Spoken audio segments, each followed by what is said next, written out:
Hey everyone, it's Jamie and welcome back to my channel. Today, this is the video that might finally get me canceled. Just take me off this app before, I actually get any bigger. I've actually had a small boost in subscribers recently. Still not a lot. I'm still a nobody here. I'm like smaller than a nobody. And originally I was going to have this conversation on Twitter, but I felt like there was something about like the format of Twitter and how many characters you can have that it just felt like I wasn't able to talk about this in a very nuanced way. So if this is the video that gets me canceled from the Sims community, here we go. I want to start this video off just by saying I'm not here calling anyone out. I'm not calling for anyone to be canceled, and I'm not calling for us to to be angry at these people. Rather, I just want to have an open conversation about just some general trends I've been seeing in the community, and I'm just not quite sure how I feel about them at the moment. Well, I have some feelings. I noticed this more recently, especially with the big uprising in popularity on, at least on white Twitter, for, support for the Black Lives Matter movement. And I saw a lot of people in the Sims community, coming forward and just, saying that they stand with Black Lives Matter. And I was like, that's so cool. I love that. I love being part of this community that is so welcoming and so diverse. But I will say it seems to be the large majority of the voices taking up the platform and taking up space do seem to be white voices, which, with that said, I'm still happy that they're going out of their way to show support for, Black communities and Black Lives Matter, because I think that's really important. If you've followed this channel for a while, for the last few months, I've done my duty to try to do my best to be supportive. Very small channel, so my impact's very small, but this is not about me also. So I've noticed this odd disconnect, you could say, where a lot of people are on Twitter and they're using what you might be called Black vernacular, African American vernacular, or Black accent when they are, speaking. And they're using this, and these are white people. We're talking about white and non-Black people using this kind of African American vernacular, as it's called, and using that while also, advocating for like more skin tones, better diversity in the game, and, in supporting Black Lives Matters. And I'm like, there's a disconnect here for me. This might sound confusing, so I'll have to take a step back and explain. So I'm not going to hear and explain to you guys what African American vernacular is. That not my place in this conversation, but just a very quick, easy, not nuanced lesson. It's essentially vocabulary and slang created by Black Americans, and yeah, that's about it. And it's also the way they speak and historically have spoken in their own communities. It's every distinct community has their own slang, vernacular, and different words and, different sayings.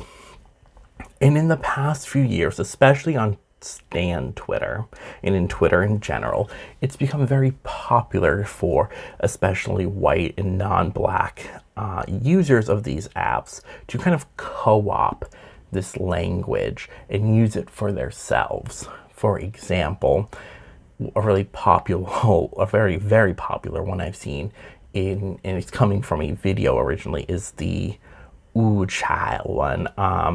"Ooh child anyways," or just saying "child," and that comes from a clip of Nicki Minaj. I believe it's from is it an Instagram live video? It's some kind of live footage. Child. Anyway, so of her speaking, and I believe someone asks her a question and she reads and goes, "Ooh, child." Anyways, and that's a fairly known, Black vernacular kind of slang term, and it's been kind of co-opted by a lot of white people. and is being used to their own advantage. So this is what we actually call the trickle up linguistics model. And what that means is a lot of popular slang actually gets created by the most marginalized groups in this country. And eventually they trickle their way up, going from, Black, trans, and queer people, moving up to, white gays and straight Black men, and moving up further to eventually reaches things like Stan Twitter and white drunk girls. These are things like Yas Queen. Yas Queen originally coming out of the Harlem ballroom scene of the 80s, which was kind of too complicated to explain here, but essentially it was a bunch of Black and queer and Black queer people coming together to create kind of like these drag shows. And these drag shows are pretty much the predecessor to things like RuPaul's Drag Race and all the current drag shows that we have now. And a lot of the slang you hear on those shows, especially being used by a lot of the white contestants, actually comes from this 80s ballroom culture. And a lot of it, as it's gone up and has then been co-opted by, the larger community, a lot of it kind of loses its original meaning. And this is kind of the problem with the trickle-up linguistics model, is it's not, an issue that someone who isn't in that community is using these terms, but the issue tends to be that they're not using it correctly, and that by the time it gets to them, a lot of people don't know where the term came from or what it originally means. Like Yas Queen, or just referring to another person as queen, especially in kind of this drag queen sense, originally came from the 80s ballroom culture scene. And it was just ways that different trans and drag performers, because you can be trans and a drag performer, were communicating with each other. And that's because there really wasn't a common language yet to be able to address each other. So they came up with their own language, and it was referring to each other as queen, spelled Kweem, and saying Yas Queen, serving realness, another thing coming from the 80s ballroom scene, and originally kind of was related to this idea of, there was a very subsection of this 80s ballroom scene where specifically Black queer men would dress up in what they called executive realness and would do a walk on how they would, try to prove that if they had the luxuries that all the straight white men had, that they could also be executives of companies, because that they can do the walk, they can do the talk, they can do the dress, they can play the role. And that's kind of where that idea of realness comes from. You're serving real executive realness. Now, once again, it's been co-opted and kind of changed and lost a lot of its original meaning, along with Yas Queen. And this is kind of the same with like Ooh Child and a lot of the other Black African American vernacular that's being co-opted now. So, and I'm not here to like blame anyone and be like, how dare you? Because for the most part, most of us learn this through the trickle up linguistics model. And by the time it gets to us via Twitter or through our favorite Sims YouTubers, a lot of that original meaning has been lost. And to us, we just kind of might assume, oh, well, we learned it on Twitter. It's Twitter speak, Stan Twitter talk. And that's part of the problem with it, is that, like I said, a lot of that history behind it is just kind of being erased, because with each level it's going up in the trickle up linguistics model. So by the time it's getting to Stan Twitter and, the YouTube community, it really doesn't mean what it used to mean. And I'm not sitting here saying that we need to cancel these people, because for the most part, it does seem to come out of a place of people just being unaware. You're just not. And to be honest, how would you be aware? This isn't something that I feel like it's common knowledge, and it's not common knowledge for a reason. It's definitely out of kind of this, the larger community at whole doesn't tend to care about the most marginalized communities. The large community whole, even though many of them might be more accepting of, like trans people who pass, but they don't care about, the very destitute, impoverished Black trans people who don't pass, and don't have the money or the access to healthcare to help them go on their journey if that is their goal to pass. And these are generally the people who are coming up with a lot of the slang that then is being co-opted here on YouTube and Twitter and any other kind of social media and in many other social group settings. And I'm not here once again to call anyone out, because like I said, we just, for the most part, people don't know. And I think this is kind of where it does get a little worrisome for me, especially when you have people out here and they're advocating for, and by people, I mean, you have these white people out here on Twitter being like, support Black Lives Matters. We need more diverse skin tones in The Sims 4. We need X, Y, Z. We should be able to represent. I'm like, I love this all. But then they'll end their tweets with saying, child, that's on period. Yes, queen. It's just stuff like this. I'm like, it feels like there's a weird disconnect that I'm just a little uncomfortable with, mostly because maybe it's because I'm a little bit more aware of this linguistic model. I'm a little bit more aware of like the roots of our slang. And, I'm not advocating, once again, if, someone uses it to call them out. If anything, I'm hoping this video, which will probably get no views, hoping that it can be used as a call in. Calling out is when you publicly call someone out and shame them, hoping they'll change. And call in is kind of, hey, you did something I don't think is okay, so I'm just, letting you know. That's why I'm not going to name names here. I definitely could go out and, because off the top of my head, there's at least 3, just without even thinking that hard, that I know use this a lot, and 2 of them not even being Americans, which is the weird one to me too. I'm like, you have people who don't live in the US who are probably, because of Twitter, are learning this slang with the complete removal of the root of it and just using it. And I'm like, oh my God, I'm like, if you knew. And I feel like for the most part, if I can say with confidence, I feel like for most of these people, if they were aware, I feel like they wouldn't be using maybe the slang, or be a lot more conscious about using it, maybe using it a little bit more with a sense of awareness, because that's another thing. We all pick up on slang, we all use slang.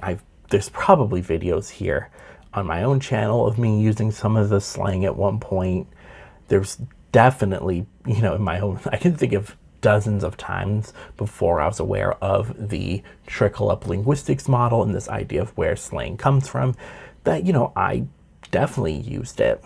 I remember even someone explaining to me where Yas Queen came from, and at the time, not being super concerned and still being like, but it's slang, we can use it. And I think my official kind of stance on it is I don't want to tell people they can't engage in popular slang, that they can't, use, because it's fun to use slang. But I think the issue here is there's not a lot of awareness and recognition on where this is coming from, and that leads to a big thing. A lot of people who do have problems with this co-opting of this slang is they're like kind of upset with this idea, and I completely understand and agree with them. They're really upset with this idea that it's essentially Black culture is a commodity. That anything that Black people do that is popular can be taken from them and then removed of its context and, be made, consumable for the masses at large. And then, you know, this gets a little bit more frustrating when you have it coming from even more marginalized communities like Black trans women, for example. You know, their language is essentially, for the most part, is being taken from them and being put into the larger community at whole without that recognition that, for one, that it came from them, and also without the context, and it's being used in a new context that doesn't really fit the original meaning.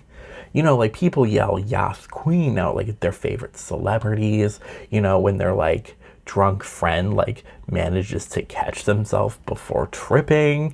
And like I said, it was originally this kind of way that, you know, that these drag queens, who where many of them are also trans, were finding language to be able to discuss and talk to each other in a way that, you know, made sense for their identities in the kind of culture of the 80s.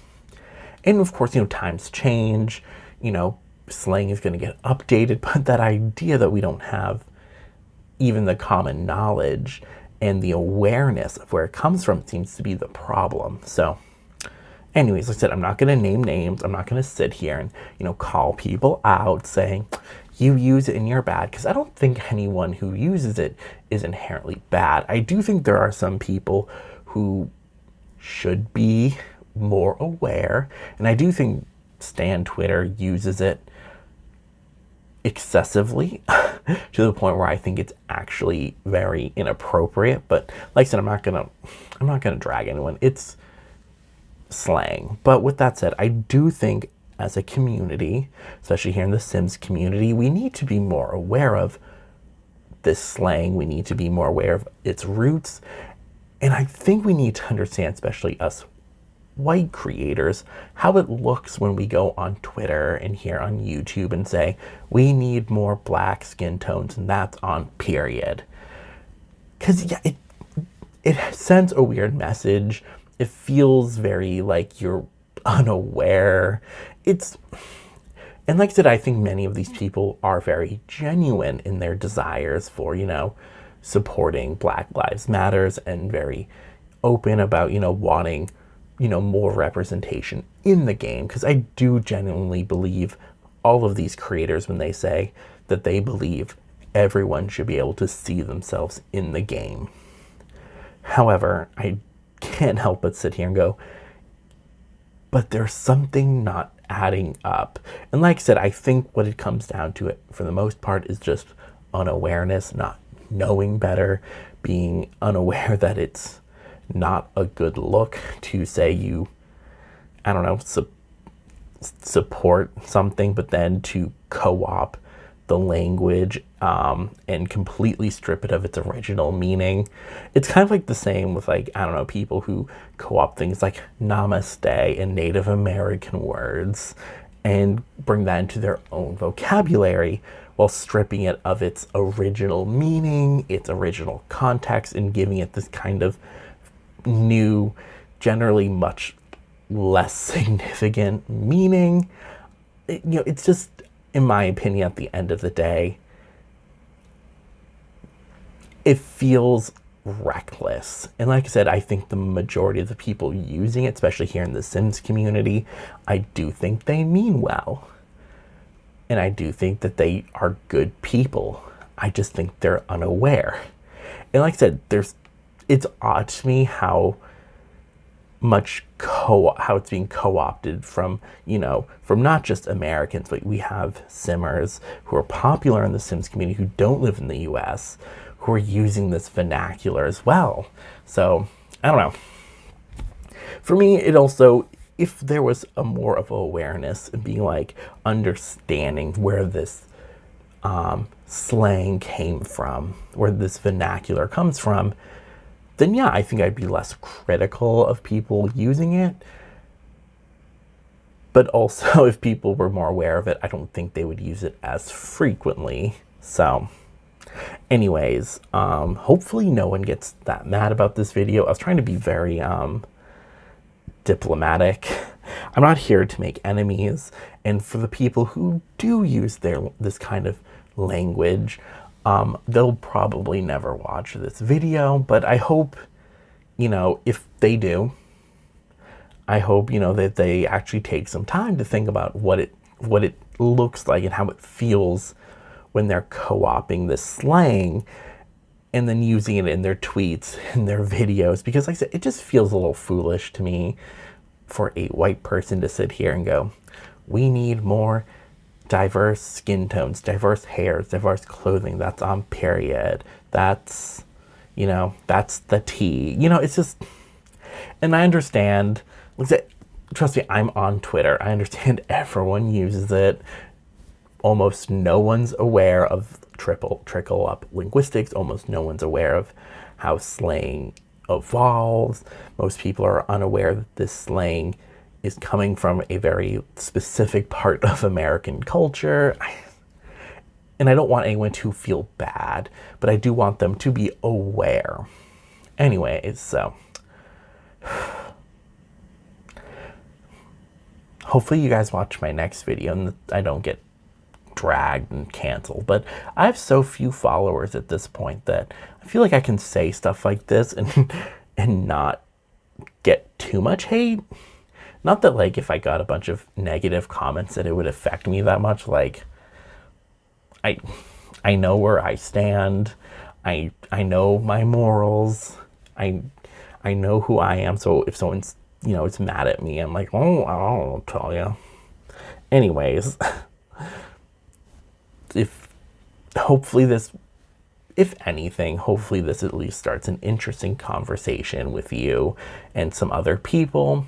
And like I said, also just a quick final note, as a white person, my opinion here kind of matters the least.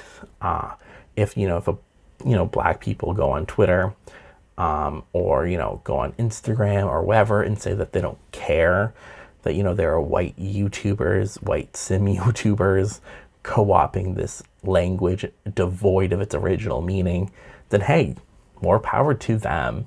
It's their language, it's their vernacular. They can use it however they want. They can advocate for its use however they want. I'm just gonna sit here and I'm just gonna say to my fellow whites, it's weird. It is weird.